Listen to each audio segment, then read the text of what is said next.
Today we are going to be trying something a little different. I'm going to see how this Zoom whiteboard works. So this is for lesson 8 in the Google Classroom. It is on something called obviation. So this may seem like a bit of a foreign concept since we don't really have it in this manner in English. So it might seem a little overwhelming, but just, humor me and follow along with the lesson. Try and do the transparent language practice, and check out the document that I have uploaded in the classroom as well, because it's going to be kind of like a follow along with this video. I'm using it kind of as an outline. Um, let's see what else. And then your VAI paradigms sheet is also going to be extremely helpful, and I can share that as well. So that way you can also see. I wonder if I can. I'll show you what I'm talking about here. Share screen. Go over here.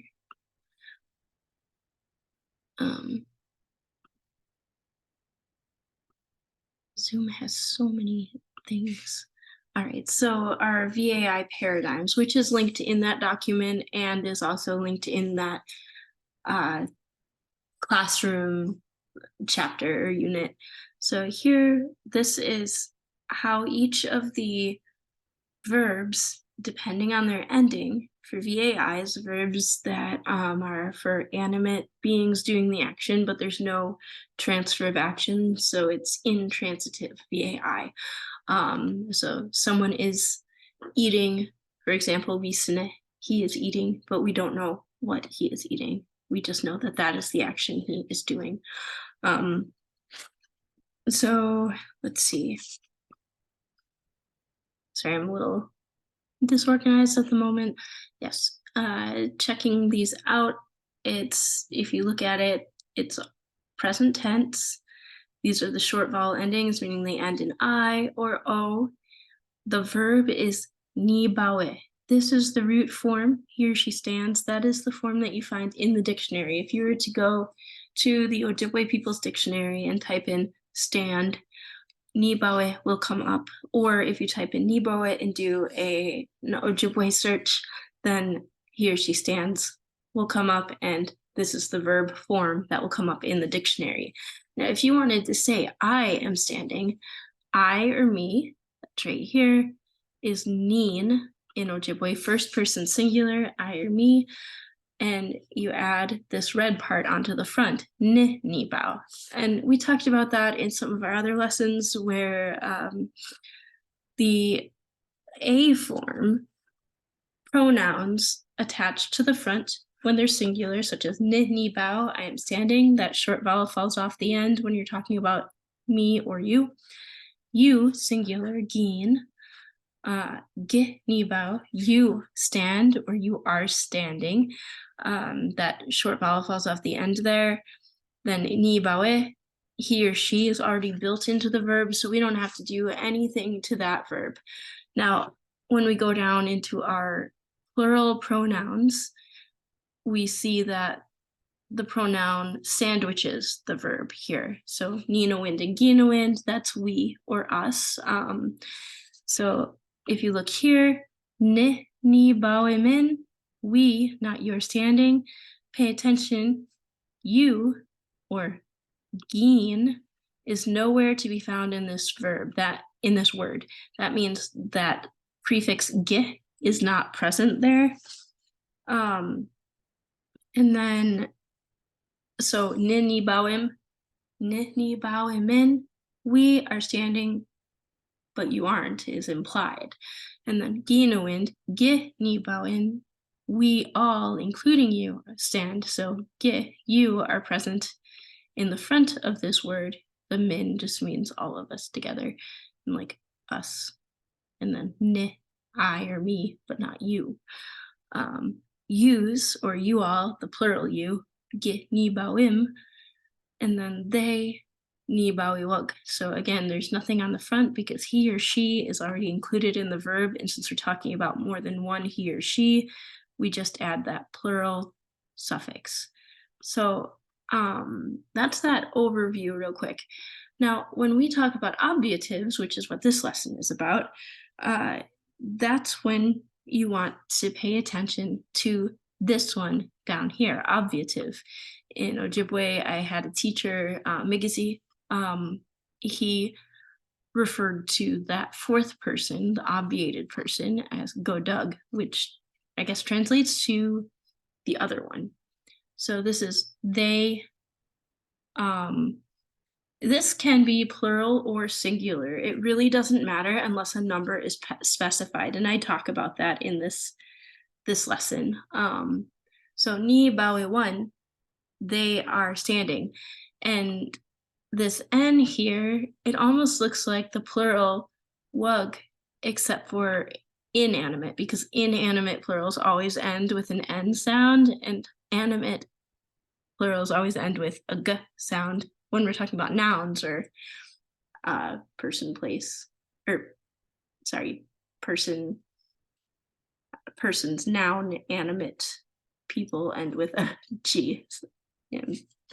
Anyway, I just wanted to show you Nibawe one. That is the fourth person. Now, if we go down into our Gawin statements, that's again, Gawin always precedes it. And we have our person on the front and our negation on the end. And in our plural ones, that negation, C, is greedy. It wants to be right there, buddy buddy with the verb. And then we have to tack the plural person suffix onto the end of the C. Now we have Gawin ni bawe siwag. They, plural, are not standing. And if we're talking about the other one, that fourth person, we can talk about singular they, or he or she is not standing, or they all, more than one he or she is not standing. It doesn't matter unless you see a number word involved in that sentence, such as like nij, two. Gawin ni bawe si one, very similar here. We just change the G to the end and to the N, and you have a fourth person. But let's talk a little bit more about what a fourth person is. Now, when you're working on this lesson, make sure that you have access to this paradigms worksheet. It's going to be your best friend. However, I do have it in our paper here, our document here, and it's linked throughout the document. Oh, excuse me. How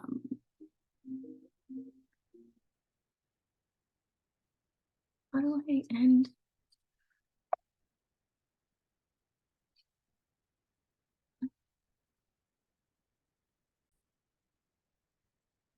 Sorry about that. Let me get back to my screen share here.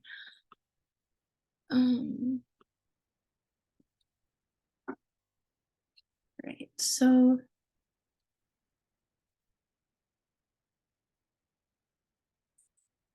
I could split screen, that would be really great. So obviation, like we were talking about in that paradigms document, excuse me, it kind of puts a marker of lesser grammatical importance on a character in a sentence or a paragraph, and that marker can change, but we're not going to worry about that right now. What I mean is, if you're talking about two persons that would both be considered ween or third person, like John and Jack, doing something, and one is doing one thing and the other is doing the other thing, and you're talking about them both in the same sentence, you can't just use the word he to refer to each of them because there's more than one he.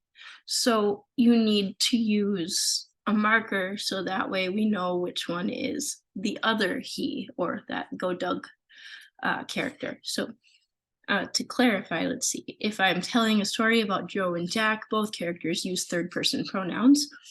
In Ojibwe, one would be the main focus and the other one would take fourth-person status or the obviative status. It can get more complex than that, but for simplicity, think of it like adding a marker so that the reader or listener always knows which he or she is being referred to without constantly having to say the person's name. So if you look at this example, Joe and his brother Jack went to the store. Joe said, "Hey, a Pepsi sounds great," and Jack agreed. They talked about it for a minute, and he ended up buying a soda, which they shared. In English, we don't know who bought the soda until a name is used to clarify. But in Ojibwe, a marker would be placed on one of the characters as well as on the action. So that would help to identify who is doing what throughout the sentence or paragraph. So we would not need a name to identify who bought the soda, because based on the suffix that you use on the verb, such as, let's say we use the word adawe for buy, and we want to say he buys the soda, we would say an adawe one, Jack one, or Jackian. They would have a matching un sound on the end of both the verb and the person that would tie together that person with the action. So you always know who is doing what. Whereas if it's not the obviated person doing the action, let's say it was Joe, and it's just Joe who bought the soda, then you would just use the ween form, adawe, and you know that it's not the obviated person that did the action. I hope this is making sense. So the possessive markers. In Ojibwe, if you go to the dictionary and search brother, you might notice that the word does not exist without a possessive attached to it. This word is defined by relationship. So in the dictionary, you would find like younger sibling or younger brother. You would find nishime, gishime, and that means my younger brother with the ni there, like neen, or gishime with the gi there, like gin.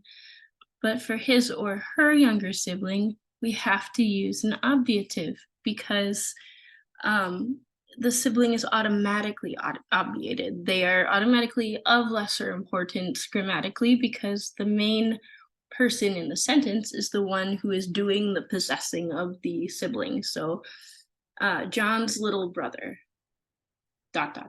We are obviously talking about John in this example, so the little brother gets obviated, and so his younger sibling would be the o shime, and the o refers to him or her, like that ween third person, and then the yun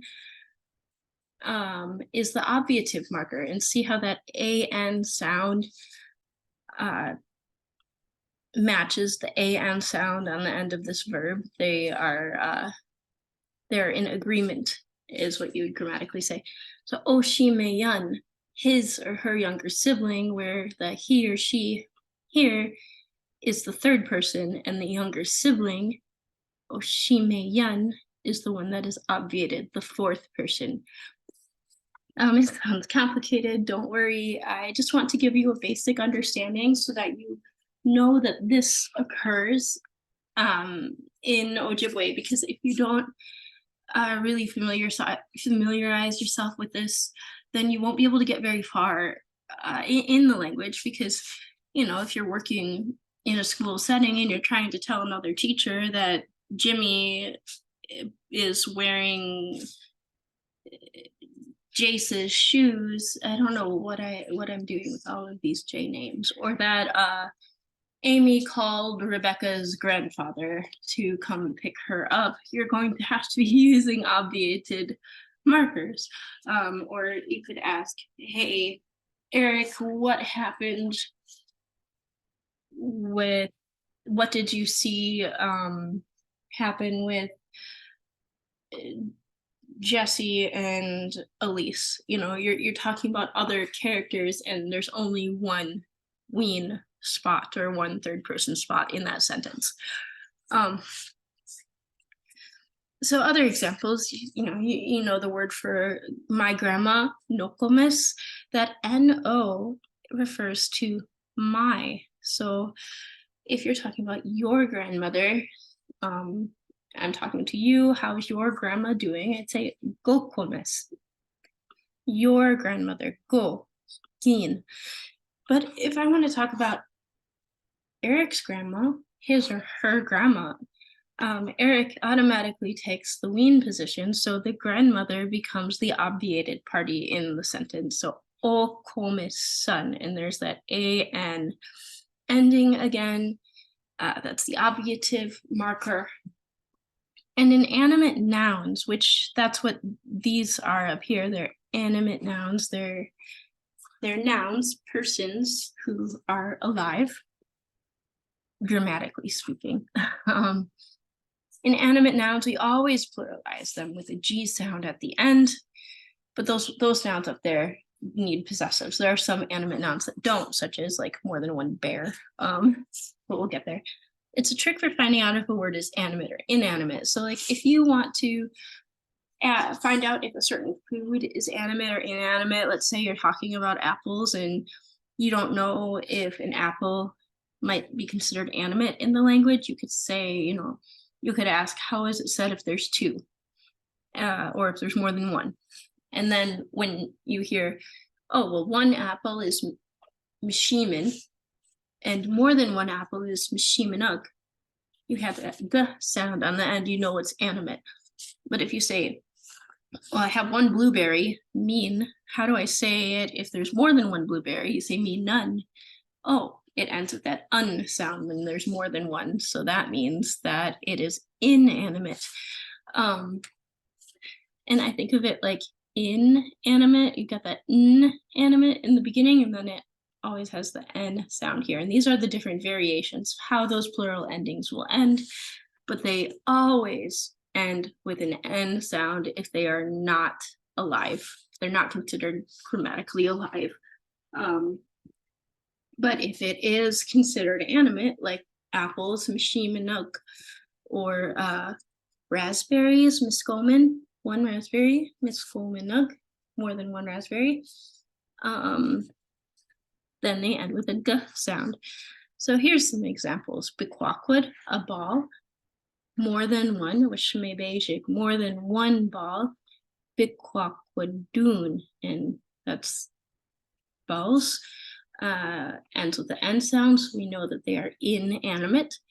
Gikitoin, a phone, more than one phone. Gikitoinan, oh, it has that n sound, so it's inanimate. But a kayagan, a fork, more than one fork, but a kayaganan, again, inanimate because the n sound on the end. Makwa, a bear, more than one bear. Makwag, oh, there's the G sound telling us that it is animate when we're talking about more than one bear. A squirrel, more than one squirrel. A we got that the sound indicating that it is animate. And again, mishiman, an apple, mishimanuk, more than one apple. And it has the plural animate marker. So note that with makwag, bears, inanimate plural ends with G. You can obviate this form on your own when talking about any inanimate noun by pluralizing it and then substituting the G sound with an N sound. So look at this sentence closely. Gayosaid onujan makwan. The hunter, Gayosaid is the hunter. Nuje is hunt him or her. So onujan is the verb paradigm for he is hunting him, or wean, third person, is hunting the obviative. Whoops, I got a typo here. Nujan, and then makwa is the bear, but here we have makwan. So the hunter is hunting a bear. In this sentence, we have a verb type that puts the hunter into the third person position, which obviates the bear or bears. don't worry about the verb nuje. We haven't covered that verb type yet. All I want you to pay attention to is that Gayasaid, the hunter, and makwa, with the obviative plural on the end, makwan, rather than makwag. So you'll notice that the obviative marker is an. Simply put, to obviate a noun or a name, you simply add an inanimate plural to the end, which is one of these here. And for names, it's usually yun, one, or just un or un, but getting that n sound onto the end. Let's see here. So note that the number of obviated beings is unimportant unless numerically specified. So Gaia said up here, Gaia said onuj on Mokon. There is only one hunter, and he is hunting. This sentence could be translated as a bear or as bears. The hunter is hunting bears. It doesn't matter the number of obviated beings. You can just kind of assume that it is one unless there's a number specified, or unless the number is important to the conversation, then it will get mentioned at some point. But here, give me just a second. I need to.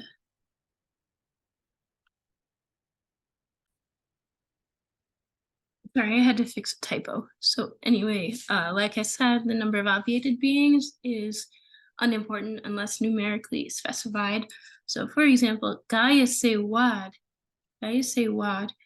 Onu Ja'awan Makwan, the hunters are hunting a bear, or the hunters are hunting bears.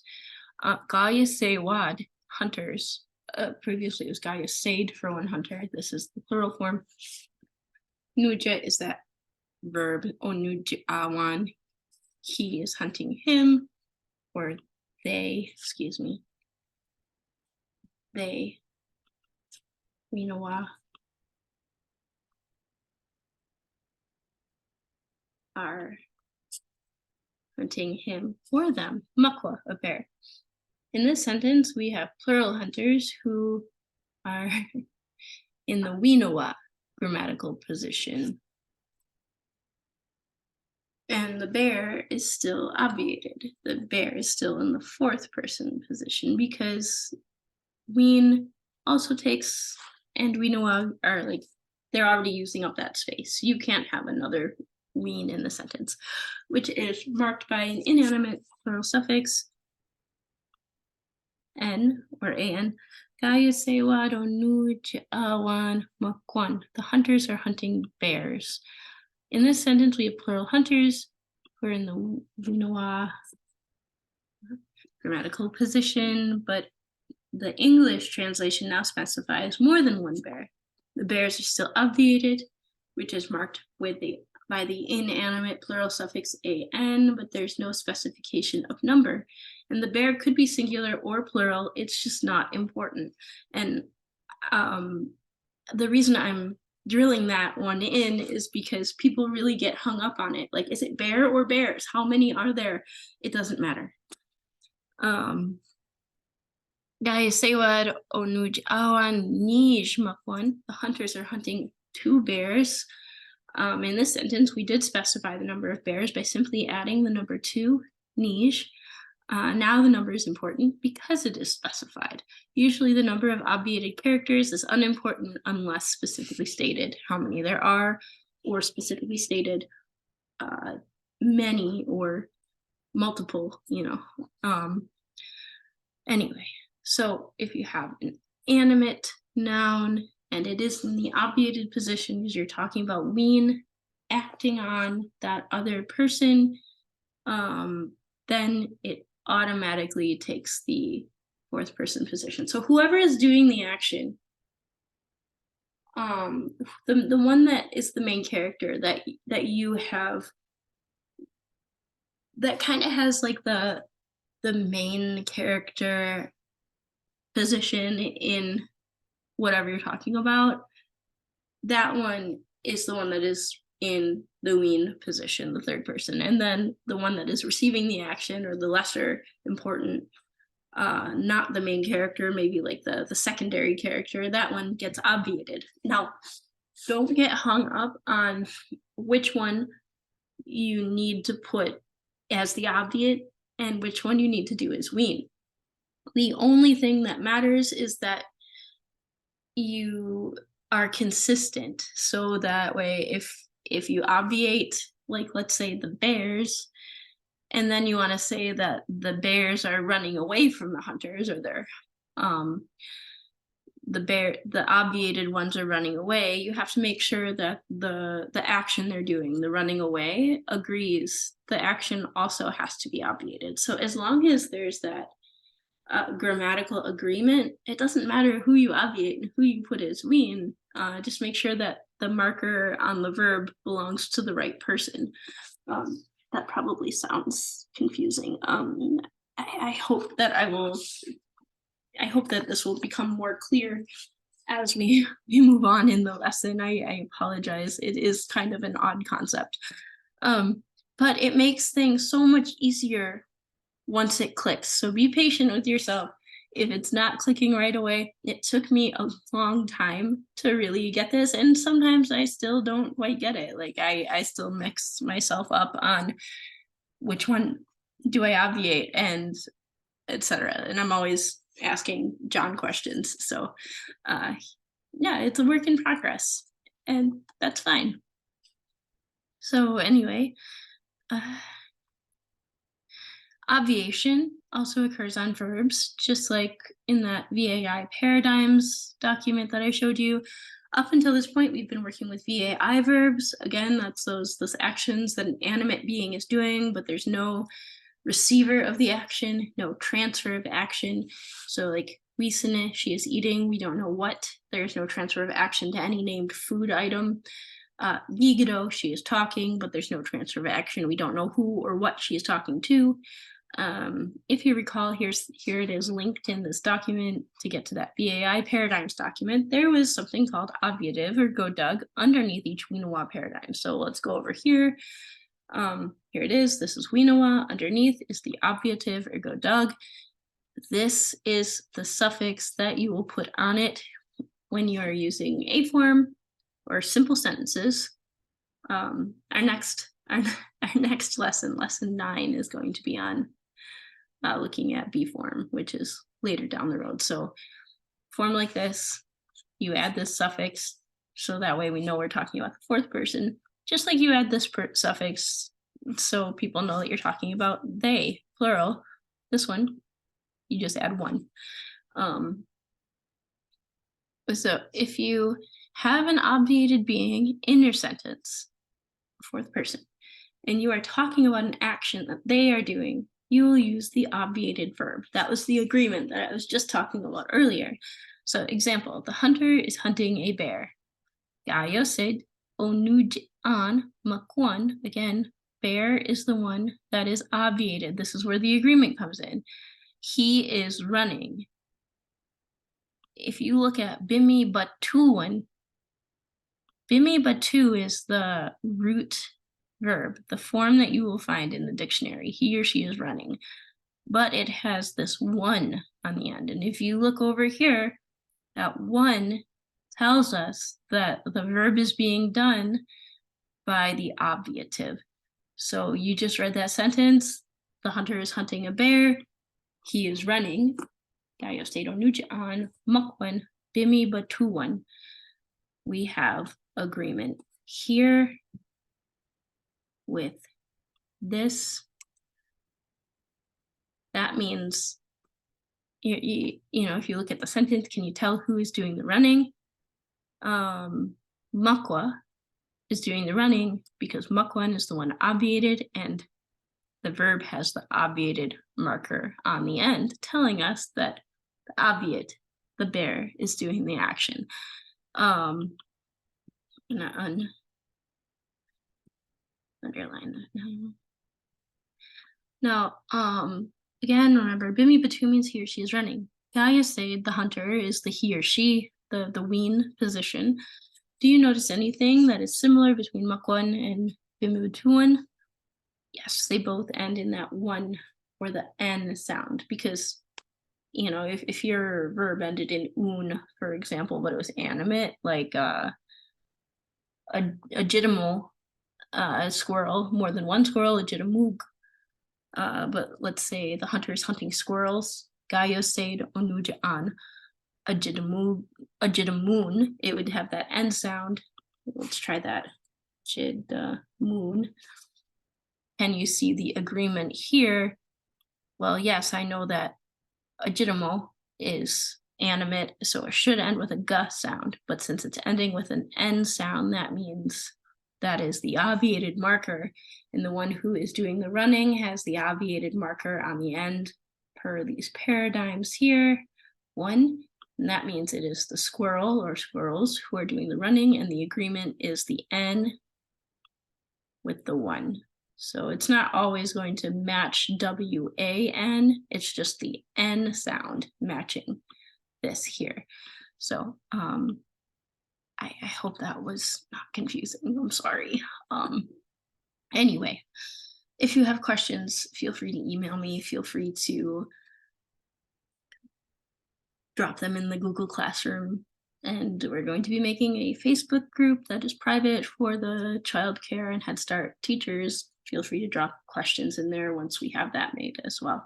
So anyway, they both end in 1 or in that N sound.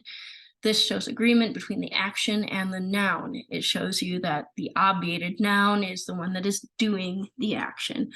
Makwan bimi batuan. So therefore, the bear is running. Now let's look at it here. Gayo said onujaan makwan bimi batuan. The hunter is hunting a bear. He, the bear, is running. But what if there is more than one bear or hunter? Gayo said onujaan makwan bimi batuan. The same sentence could also mean the hunter is hunting bears. They, the bears, are running. But again, unless the number is specified, it doesn't matter if there is one bear or more than one bear. But now, Gayo said onujaan nish makwan bimi batuan. The hunter is hunting 2 bears. So now we have nish. They, the bears, bimi batuan, are running. And the only reason we know it's they is because nish was mentioned. Otherwise, it's still an obviated marker on the verb, and the verb isn't going to specify how many are running. We already know that it's 2 because of the number word that we included. So now consider Gayo said nujaan makwan bimi batu. There's no 1 on the end. The hunter, Gayo said, is hunting onujaan, a bear, makwan. Bear is obviated because hunter is in the wean position. He is running. Who is running? We are only using bimi batu this time. There is no 1 on the suffix. So let's look at our paradigms. Let's also pull up our dictionary here. Search in Ojibwe. I'm going to type in bimi batu. Search. Bimi batu, he or she runs. Oh, that's the root form. So if I look at my paradigms, is there one that doesn't have red? Yes, that's this one. The root form doesn't have a person added anywhere. That means it's wean. He or she is doing it. He or she is doing it. Bimi batu is in wean form. So if we're looking at the sentence, bimi batu, who is running? The hunter is hunting a bear. Gayo said onujaan makwan bimi batu. He, the hunter, is running. So the reason we know that the hunter is the one that's running is because there is no 1. There is no obviative marker on the end of that verb. It's root form, which means it is wean form, which means it is the hunter that is doing the running. So what if there's more than 1 hunter? Gayo say wad, the hunters, onujaan makwan, the hunters are hunting bears. or a bear. Bimi batu wug. Oh, it ends with a G. They are running. This is a little trickier, but look at the word for hunters. Gaia say wad. That refers to a plural. We haven't gone over that form yet. I'm just going to tell you it's a plural. Trust me on this. The wad indicates that there's more than one hunter. But even if you didn't know that already, there is another clue. Look at the word bimi batu wug. Bimi batu wug. If the root form, the form found in the dictionary, is bimi batu, then what is bimi batu wug? Well, that's not going to come up in the dictionary because the dictionary does not like when you try to search verbs that already have conjugations on them. You have to peel all those conjugations off and just search for the root form, and that's what comes up. Which is why it's so important to recognize these, because if you want to look up a word that you don't know and you stick like this verb in the dictionary here, you're like, I saw ni bawim in a bit of text, I don't know what it means, and I'm going to search it. Okay, in this case, the dictionary was actually being kind of helpful, and it came up with ni bawe. It doesn't happen all the time like that. A lot of times it just comes up with a whole list of words. It's like, these words also had the letter N. Is that what you're looking for? Like, no. Usually you have to know to pull off the ge and the N and then search, and then you get Nebo. So anyway, getting familiar with these paradigms is important, but sorry, tangent. Anyway, the hunters, we've got plural hunters, and we have bimi batu wug. So pull up your handy dandy VAI paradigm sheet and find the one with wug on the end. Bimi batu is the verb, so that's going to be the letters in black, and then wug, that's our person. When we're talking about winoa, it is not the obviative. It is the they plural. They are running, not the obviated person, which means Gaia say wad. They don't end with an N sound. Mukwan is the obviated one, so it's the hunters that are running. So notice the wug ending, it's not the same as the obviated one ending. You look at your document, you find the one that ends in wug, look at who is doing it, the pronoun, winoa, or they. It's not the obviative, and that means the hunters are the ones that are running, not the obviated person. So do you see how that agreement works? So like in our earlier example, John and Jack talked about how a Pepsi sounded good, so he bought one, and you're like, which he bought the Pepsi. In Ojibwe, you would know because one of those names would have an un on the end, and the word for buy, adawe, would have one, W-A-N, on the end, and you would see that agreement and know that the person that has the same suffix on their name is the one that did the action that has the suffix that matches their name. And, just connections all over. It's kind of cool. So because it is not the obviative, we know from the sentence that the hunters are the ones that are running because it's not the obviative here. Gaya sewa, Nujiawan, Makwan, Bimi, Batu, Wug. The hunters are hunting a bear or bears. They, hunters, are running. Bimi, Batu, Wug. They. All right. Now, when negating the obviated verb, we use the Gawin form. But let's see how long. I guess maybe I should. We're almost done here.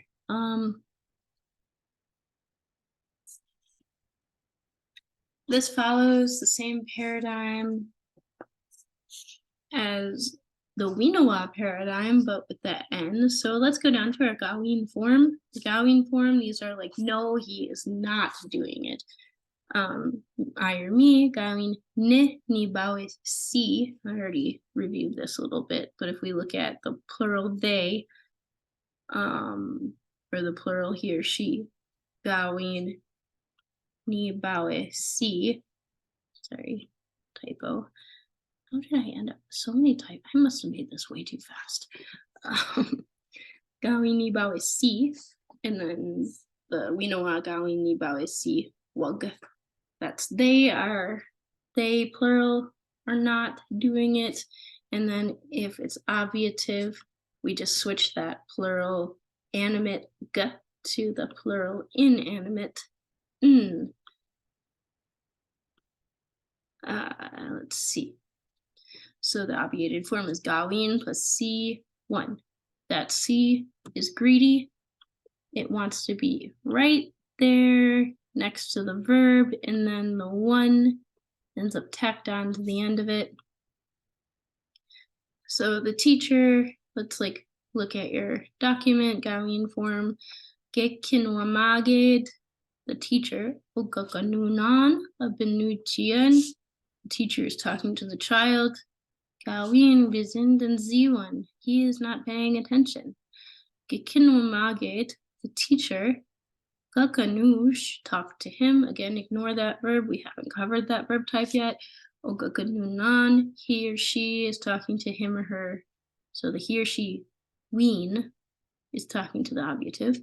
Abanuji, child, bizindum, he or she listens. Also, he or she pays attention by listening. In this sentence, the word child, abanuji, looks like it has an inanimate plural on the end. Why would we make a child inanimate? The child is obviously in this sentence alive. Oh, here's that yun. It has an N sound on the end. That is the inanimate sound. But recall the examples above with makwa, makwag, makwan. Here, the inanimate plural suffix in this case is an obviative marker. It is letting you know that this is the 4th person because the teacher is taking up the 3rd person position. The teacher is taking up the he or she position.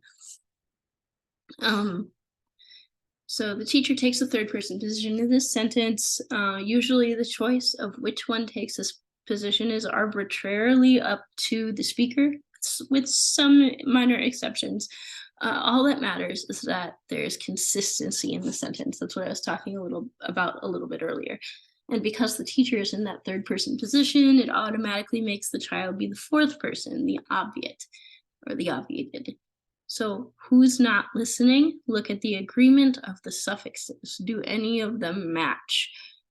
So up in the sentence, which suffixes match? We have gekinwit malgate, the teacher, doesn't have any matching here. Ogaganunan, that's the verb, it's got an N sound. And the abanuji, that person has a yun sound, and the bizindan C one has a 1 sound, that AN. Now, bizindan Z one, let's say you don't know what that word is, and you go over to the dictionary and you type it in, and you're like, oh, the dictionary is not being helpful right now. So how do we find out? Well, let's go to our gawin form. Well, this is short vowel sounds, so we got to go down to scroll past our long vowel sounds and find, this is M ending. It looked like biz and dunzine ended with an N sound, but let's look at this just for kicks. Biz and dum, he or she listens, and if you look up here, I included the meaning of that word biz and dum, which is almost the same here. We have biz and done, but let's see, our paradigms will tell us why. So this is our positive form, not the gawin form. So let's go down to our gawin form. Oh, would you look at that? Biz and done z. Again, when you're negating it, the C, so the M becomes an N here, and the C becomes a Z sound. So biz and done z. So that means when we're looking up what this word means, we have to peel that off, and change the N to an M, and oh, there it is. He or she listens, biz and dum. And that's why these are super important. So anyway, um, where was I? Again, this is the Z1. The one agrees with the yun, which tells me that even without knowing what this sentence means, even if I didn't have the English translation, I know that, let's say all I know in the sentence is that this is a teacher and this is a child or children. All I can look at this and still know that a Banujian, the child or children, is the one that is doing this thing, because the one and the yun are in agreement, a grammatical agreement. Yeah, the suffixes here are the ones that match. So Abanujian and Bizindansi1 both have that an ending. If you look at your paradigms under M ending verbs in the Gaulian form, that's where we are, Gaulian statements, M endings. We go down to see Gaulian Bizindansi1. Yep, this is the only verb that ends with an, and so it matches Bizindan Z1. Bizindan Z1 tells us go Doug, or the obviative is the one that is doing it. In this, let's see, Bizindum, she listens. Gawin form, Gawin Bizindan Z, she is not listening. But Gawin Bizindan Z1. So that's not he or she that's not listening. That is the obviated person that's not listening.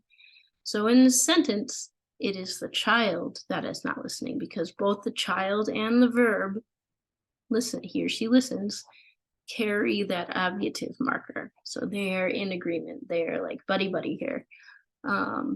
What if there's more than one? What if there is more than one teacher? The teachers are talking to the child or the children. Again, remember, a Banuji has the obviative marker, which means it could be singular child or plural children, and it doesn't matter unless we number them or specify in some other way. So Gekinwamagewat, the teachers, Ogakanunawan of Banujian, Gawin Bizindan Ziwan. Gawin Bizindan Ziwan. Sorry. The teachers are talking to the children, they are not paying attention, and we're sitting here going, who are the ones not paying attention? In English, it's implied, but for all we know, it could be the teachers not paying attention if you're talking in English.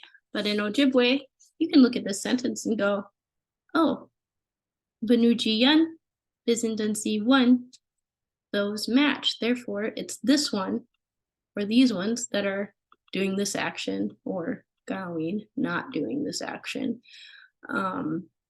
It's these ones that are paired with the action here.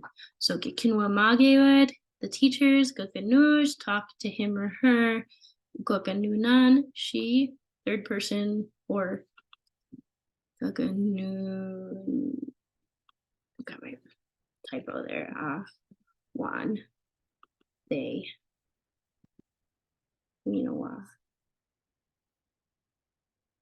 talks to him or her obviative. So like ween and weenawa take up that same kind of space in the sentence. You can't have a weenawa and a ween in the sentence. If you have a weenawa, the one that would be the other, he or she, is going to be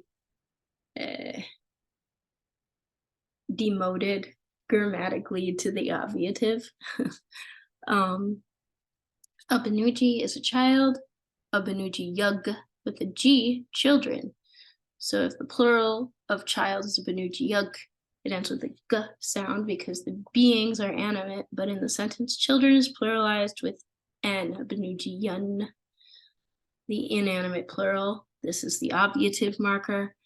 The teachers take grammatical precedence in the sentence, which means the children are obviated, or the child is obviated. Because the word child is obviated, we don't know if there is one child or more than one or any specific number. doesn't matter. But who is the one or one's not paying attention? Look at the paradigms. Notice that gawin, bizindan, one ends in one. So you're gonna go here, you're gonna look which one says gawin, bizindan, one,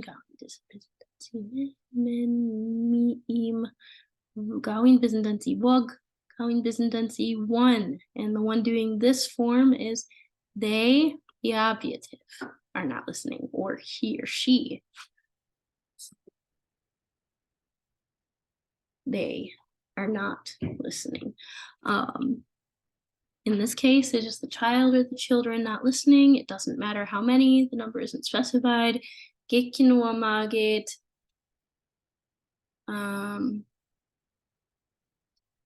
Gekinua magewad o gaganunawan abanujian. Gawin bizindan siwan. They, the teachers, are talking to the child or the children. They, the children, are not paying attention because of this agreement here. And then let's look at it one more time here. Kikino magid, ogaganunawan, abanujian, gawin bizindan z. Oh, I think no, gaganun.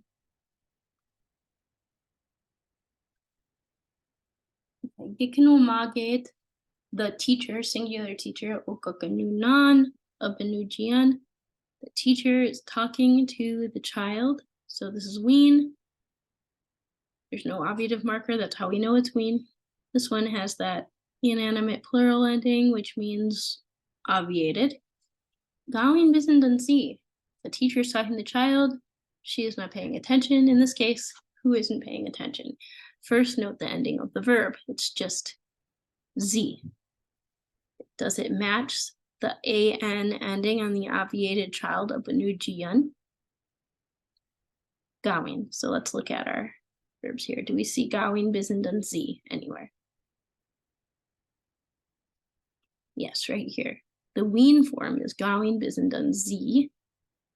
It just, there's nothing else on the end. There's no one on the end, nothing to agree with the banujian. So gawin bizindan z. Gawin bizindan z. So that means we know that it is ween that's doing it. The teacher is talking to the child. She, ween, is not paying attention. In this case, who's not paying attention? The third person, the teacher, is the one in the third person position. Gekinumaget. Therefore, gekinumaget. Ignore this here. Ogaganunan, abanujian, gawin bizindan z. The teacher is talking to the child. The teacher, is not paying attention. And then here, we have more than one teacher. Gekinuamagewad, ogaganunawan, abanujian, gawin bizindan siwak. The teachers are talking to the children. They are not paying attention. Now who's not paying attention? Look at the ending of the sentence. Gawin bizindan siwak. Find the VAI paradigms document. Gawin bizindan one, but what we were looking at was gawin bizindan wug. It's got that g sound on the end, which means you look over here. Winawa is the one doing it. Who's Winawa again? That's right. They, plural, they. So we'll go over back here. Does wug agree with yun here? Nope. So this is in Winawa form, which is not the obviated form. The obviated form ends with an N here. And because it does not match the obviated persons, it's not referring to the obviated persons. Therefore, it has to be referring to the teachers who are in the Winawa position. The teachers are not listening, paying attention. Gikinwamagewad o gaganunawan, abanujian, gawin, bizindan siwok. The teachers are talking to the children. They, the teachers, are not paying attention because there is no agreement between the obviative and this action, which means the ones doing the action have to be the teachers. The use of obviatives is more common than one might think, and understanding them is essential to functioning in the language. It would occur in situations where you're talking to one child about two other children, or talking to a teacher about another child's caregiver. For example, did Emily eat yet? Yes, Jennifer gave her breakfast when she arrived. And then you're sitting there in English going, okay, obviously it's implied that Jennifer gave Emily breakfast, but we don't know that for sure. And in Ojibwe, you would definitely know who gave who breakfast, because Jennifer, I personally would make Jennifer the wean position, and I would make her, Emily, the obviative. And then we would know, because gave or giving would be the one in the wean position, and Emily, the obviative, would be the one receiving or being acted on. So familiarize yourself with the paradigms over here. Run through the lesson on transparent language for practice. And feel free to listen to this video, watch it a few times, fast forward, rewind, pause wherever you need to. Try practicing some of these, upload your practice stuff to the Facebook or the Google Classroom, whatever you'd like to do, and I can help with that. I know that when I was learning this, and I'm still learning it, I had to listen to the video from my recorded class over and over again. I was always looking back at my document that my teacher gave me. I'm still constantly asking questions about it. It's kind of odd and difficult concept at first to wrap your brain around, but once it clicks, and it will click, it's very easy, it's very straightforward. And it's okay to feel like, I'm never gonna get it. You will totally get it. So just don't be afraid of asking questions and of practicing. It's another language. You got this. So thank you for joining my Zoom, and I hope this helped.